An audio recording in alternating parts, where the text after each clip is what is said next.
அடுத்ததாக பார்க்கக்கூடிய ராசிக்காரர்கள் கும்பராசிக்காரர்கள் கண்டிப்பாக பரம்பரையாக இருக்கக்கூடிய நோய் உபத்திரம் சிறிது கவனமாக பார்த்து கொள்வதும், தேவையில்லாத நமக்கு மனத்தாங்களோ கஷ்டங்களோ ஏற்படலாம்.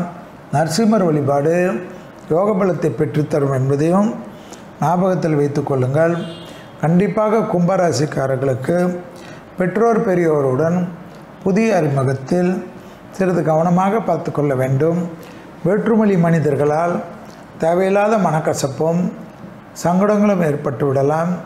பக்கத்தில் இருக்கக்கூடிய நரசிம்மர் கோயிலுக்கு போயிட்டு வெல்லமும் சுக்கும் இஞ்சியும் வாங்கி கொடுப்பது, வெல்லமும் சுக்கும் ஏலக்காயும் வாங்கி கொடுப்பது அனுகூலத்தை ஏற்படுத்தி தரும். தான் உண்டு தான் வேலை உண்டு என்று சுருங்கிக் கொள்ளக்கூடிய கும்பராசிக்காரர்கள் புத்திசாலிகள். அதிச்சாரத்தில் இருக்கக்கூடிய குரு வார்த்தைகள் விஷயத்தில் மட்டும் சிறிது கவனமாக பார்த்து கொண்டால் மற்ற விஷயமெல்லாம் சாதகம்.